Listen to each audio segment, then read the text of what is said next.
Okay, today on This Baker Life, we are going to talk about taking conversations in both business and life to the next level through listening and being a better listener to be able to pull out information that can benefit you and that can benefit the person that you're talking to.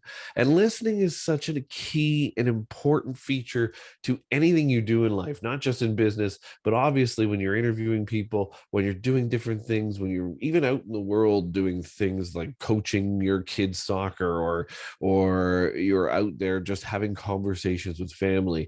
Listening allows you to pull out information that you can use for later, but it also allows you to pull out information so you can help the other person as well. So we really want to talk about that today. Make sure you subscribe to the channel and like this video. We appreciate all of our subscribers and thank you so much.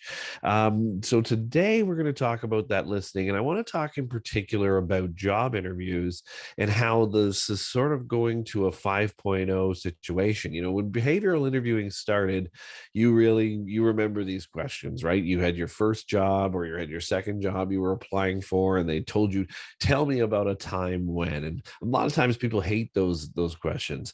But those questions actually get at to the crux of whether this person can or will do the job. And it actually answers both of those questions in many cases, but only if you're listening. How many job interviews have you gone to and somebody has asked those types of questions, but doesn't actually say a word after you answer them? That's actually terrible because it means they probably weren't actually listening. Even if they were writing notes, they were jotting down point form things that they thought about during your conversation. They might have even been thinking about something completely different. In fact, the notes they might have been writing might have been notes about your appearance or something else that you did during the interview that they took note of, and it may have nothing to do with your answer. And if you're a job interviewer right now, you know you do this from time to time. I've seen lots of people admit to this when I speak about this, or when I used to speak about recruiting. So this is a big thing. Listening is huge, and it's tough because you're asking the candidates the same questions, and that can be really where the challenge is from the interviewer's perspective. And if you're watching this as the interviewer, remember this. This is where you get the real stories. This is where you get the real answers out of a candidate. And interviewing 5.0 means that you don't necessarily have to complete all of your questions. HR would tell you, make sure that you complete this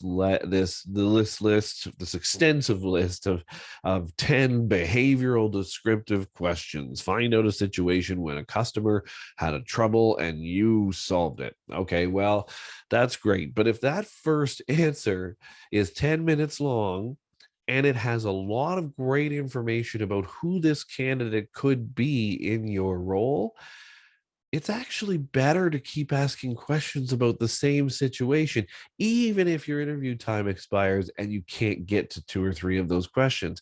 Why is that? Because the real answers are when you're not talking. The real answers are when you, frankly, shut up.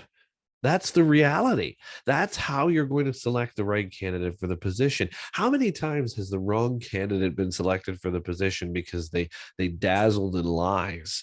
I mean, that's the real thing that you have to watch with behavioral interview questions, right? There's three things you have to watch. First, I do it all the time. You're going to hear that all the time. That's not the answer to a behavioral descriptive interview question. Those questions are asked specifically. Tell me about a time when. If you say I do that all the time, and yet sometimes interviewers are tricked by this all the time. They don't do it all the time, and that's just a way to skip out of answering the question. So if you're the interviewer, you need to hear that. You need to listen to that. You need to listen for that. And when you do that, you can redirect the question and say, well, okay, that's great. I'm glad you do this all the time. But that means you have lots of examples for me, right? So if you have lots of examples for me, pick one. I'd like to hear about a time that this happened, whatever it is.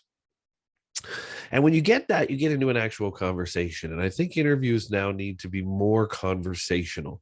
If you can only get to three of the behavioral interview questions because you were doing a good job of listening and asking supplementary questions about the situations that they give you as answers to those behavioral questions, then you're going to have a much better information base as to whether that candidate actually qualifies for the position that you're hopefully going to give them if they're the right person.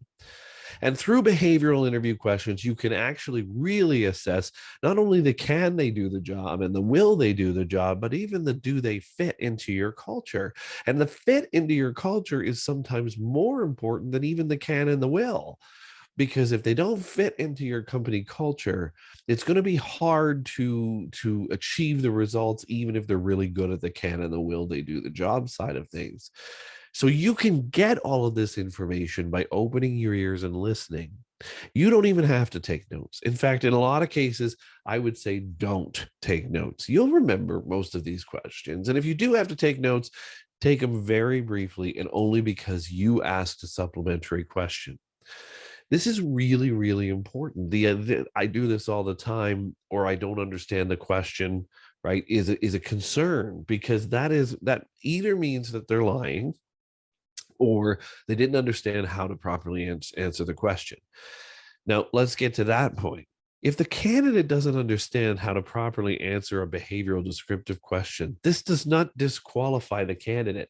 There are so many situations where I see in interviews where people are like, they don't understand the question. Well, that's silly. They're out. Well, no, they're not. They just didn't understand. It's an opportunity for you to rephrase. What you really want to do is get the answer. So if you get an answer that you're not happy with, what do? You don't move on to the next question. You ask more questions about the answer to that question. Get to the point, get to what you're looking for. And if you still don't get to what you're looking for, that's when you know that maybe the candidate doesn't qualify. So you have to make sure that those supplementary questions come into behavioral descriptive interviews. You have to make sure that you're listening, because you're never going to be able to ask a supplementary question without actually opening your ears to listen. And so this will change the dynamics of how behavioral interviews will happen, because you're not just going to be able to get through a list of 10 questions, and nor should you. If you get through 3 or 4 and you got really quality answers that help you decide whether they can do the job, whether they will do the job, and whether they fit into your organization, all of a sudden now you've got better information than if you asked 10 questions. And if you have that better information, you're going to know that they fit into your culture, they fit into your company, and that this is going to help you make a better hire. But it all comes down to listening. There's an interesting acronym I want to finish with, and we used to talk about this when I was with London Life, and this is an acronym that came from sales actually, and it's called WAIT. It's called WAIT. The word wait. Why am I talking? And it applies both to sales and to job interviews, because you talking too much is never going to get the information out of the candidate enough to actually tell you whether they can, will, or do the job or fit into your culture. So this is where you have to think every time that you're asking a question. Why am I talking? And especially if it comes from the candidate's answer. And your supplementary questions, because they're not written down, will have the tendency to drag on, possibly because you are coming up with those out of the conversation. And because you're coming up with those out of the conversation, it may cause you to talk too much, or it may cause you to describe the benefits of being with your company too much, or it may cause, right? There's all of this cause of extra verbal, they call it verbal diarrhea. That's really what it is, right? It's the why am I talking? Because you're not going to help the situation, and you're certainly not going to help the selection process to be the only one talking when you're trying to figure out if this candidate will fit into your culture. And so that is the last thing I want to leave with you, the why am I talking? And when we say this, it usually happens because you've fallen in love with the candidate. And I don't mean romantically, I mean for the job. It means that you didn't actually ask the questions because maybe they dazzled in the first answer, in your opinion. But if that's not actually what happened, or if you didn't ask enough questions to really truly flesh out whether they're qualified for the role, whether they can or will do the job, whether they are a fit for your culture, then you're not going to get the true answer. You're not going to get a true good hire. And when you don't get a true good hire, what's going to happen? They're either going to leave or you're going to cause them to leave. And when you cause them to leave, of course, that means you're hiring again. And it's a ton of wasted training time and effort and budget. And it's a ton of wasted your time as well. So to select a proper candidate, it's all about wait. Why am I talking? Make sure you're listening to the people that you're interviewing.